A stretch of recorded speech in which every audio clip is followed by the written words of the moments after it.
Welcome to Science Meets Adventure, exploring nature's secret, the channel where we follow the trail of geology, history, and human imagination to some of the most extraordinary places on Earth.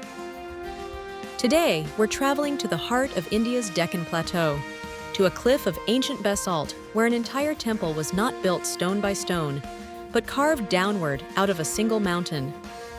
This is the Kailasa Temple at Ellora, a monolithic shrine to Shiva, hewn from volcanic rock, where hundreds of thousands of tons of stone were removed, yet no detailed record of the construction method survives. How did ancient builders achieve this, and what kind of landscape made it possible? Our journey begins in the sky. A drone rises over the Charanandri Hills of Maharashtra, revealing a long, dark escarpment of rock running across the landscape. This cliff is part of the Deccan Traps, one of the largest volcanic flood basalt provinces on the planet. Lava flows that erupted around 65 million years ago and solidified into stack after stack of dense basalt layers, covering hundreds of thousands of square kilometers across western and central India. From above, you can see the stepped profiles that give these trap formations their name. Broad, flat-topped terraces descending like giant stairs into the plains below. Over millions of years, monsoon rains, rivers, and temperature changes have cut into this basalt, opening valleys and exposing sheer rock faces. At Ellora, a high basalt cliff extends for more than 2 kilometers, its face punctuated by 34 cave complexes, Buddhist, Hindu, and Jain monasteries and temples, all carved horizontally into the rock wall. The camera glides along this cliff line, passing shallow caves, deeper shrines, and finally settling over an opening that seems almost impossible. A vast courtyard, open to the sky, with a freestanding, multi-level temple in its center, yet everything you see is still connected to the original rock. This is Cave 16, the Kailasa Temple, often described as the largest single monolithic rock excavation in the world. Unlike a typical structure, it was not built. It was revealed. Ancient artisans began at the top of the cliff and worked downward, cutting away the surrounding basalt until a three-dimensional temple, courtyards, towers, and surrounding colonnades emerged. The entire complex is roughly 300 feet long and 175 feet wide, carved from a cliff more than 30 meters high. From a scientific and engineering perspective, the choice of rock is crucial. The temple is carved into Deccan Trap basalt, a hard, dense volcanic rock. Basalt is highly durable and resists weathering compared to many sedimentary rocks, which is one reason the reliefs and architectural lines at Ellora have survived for over 1,000 years. But that hardness also makes it difficult to cut. Modern geologists emphasize how challenging it is to shape basalt at this scale with pre-industrial tools. Hammering, chiseling, and grinding away the stone would have required enormous labor and time. Estimates suggest that somewhere on the order of hundreds of thousands of tons of rock had to be removed to create the temple and its surrounding trenches. Numbers like 200,000 tons or around 400,000 cubic feet often appear in analyses. Even if the exact figure is debated, what matters is the scale. Entire blocks of basalt equivalent to many modern office buildings were systematically cut out and taken away, using manpower, simple tools, and careful planning. Archaeology and inscriptions credit the temple primarily to Krishna I, a ruler of the Rashtrakuta dynasty in the 8th century CE. The style, iconography, and structural plan show influences from earlier South Indian temples, but scaled up and reimagined as a single, continuous work in rock. Scholars propose that teams of architects and master carvers must have laid out the entire temple in advance, marking levels, pillars, and corridors on the flat cliff top before making the first cut. Because rock once removed cannot be put back, the margin for error was extremely small. The result suggests a sophisticated three-dimensional understanding of space and structure. Yet, many details of the construction process remain unclear. We do not have blueprints, step-by-step manuals, or written records of the exact techniques used to manage the flow of debris, coordinate hundreds of workers, or ensure that the weight of the overlying rock was safely distributed as they carved. modern engineers can propose reasonable methods, teams dropping rock-down ramps, lifting smaller blocks with levers and ropes, managing drainage channels to keep monsoon water from damaging the work. But much of this remains educated reconstruction rather than documented fact. This is where visitors often speak of unresolved technology, not a supernatural mystery, but a gap in our practical knowledge about how this specific feat was organized and executed at such scale. Zooming in, the camera glides between towering pillars, over elephant sculptures, and along the elaborate friezes that decorate the base and upper levels of the temple. Scenes from the Ramayana and Mahabharata wrap around the walls. Dynamic figures of Shiva, including the famous relief of Ravana shaking Mount Kailash, seem to pulse with movement even in stone. At the same time, the temple's core remains aligned to ritual axes and designed for circulation of worshippers, priests, and processions. In this way, the geological foundation, the basalt cliff, and the spiritual vision of the builders merge into a single expression.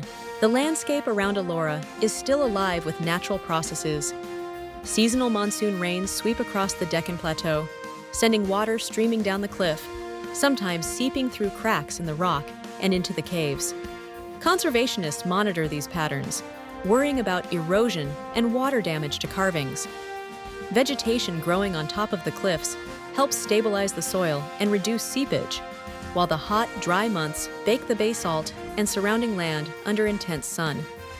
Over geological time, uplift and erosion will continue to reshape the plateau, but for now, human effort focuses on preserving what the medieval artisans carved. Now, imagine visiting this place yourself.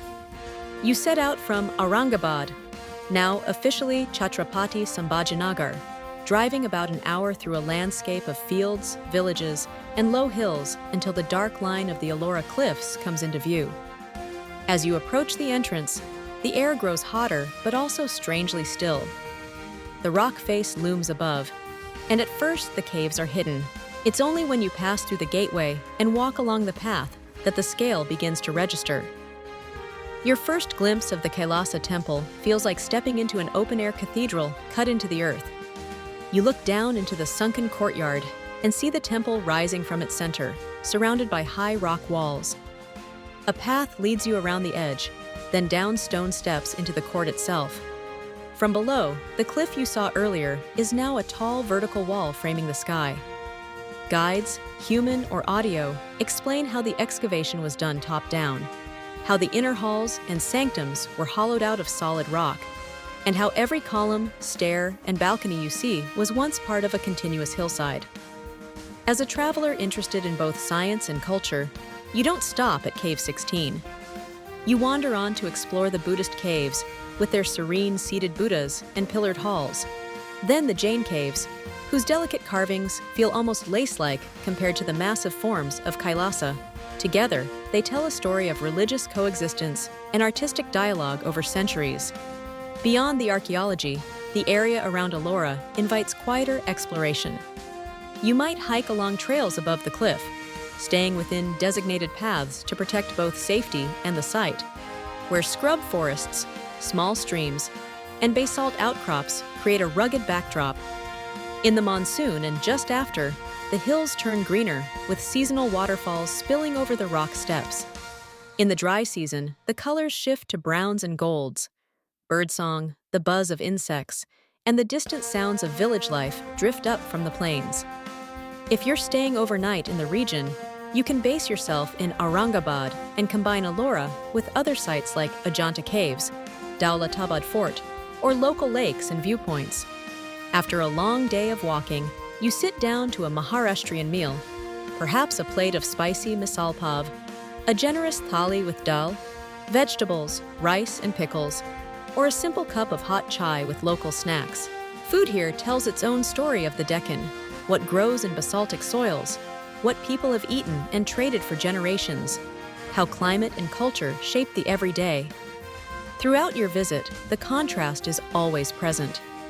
The hardness of the basalt and the softness of the carvings, the weight of the cliff and the delicacy of the temple's details.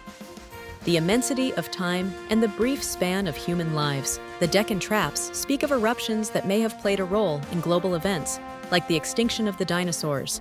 The Kailasa Temple speaks of a human decision in one dynasty in one century to turn a slice of that volcanic history into a living monument. As the video draws to a close, our drone lifts one last time above the temple, revealing its full plan from above. Central shrine, Nandi pavilion, courtyards, and surrounding cloisters, all cut from a single mass of rock. The camera pulls back until Kailasa becomes just one feature among many along the basalt wall, and then the wall itself shrinks into the larger Deccan Plateau, stretching toward the horizon. We have seen how ancient lava flows created the basalt platform of Ellora, how weather and time exposed the cliffs, and how human vision and skill carved a complete temple complex downward from solid rock, removing an almost unimaginable volume of stone with methods we still do not fully understand. This is where geology meets devotion, and where unanswered questions keep our curiosity alive. Thank you for joining this journey with Science Meets Adventure, exploring nature's secret.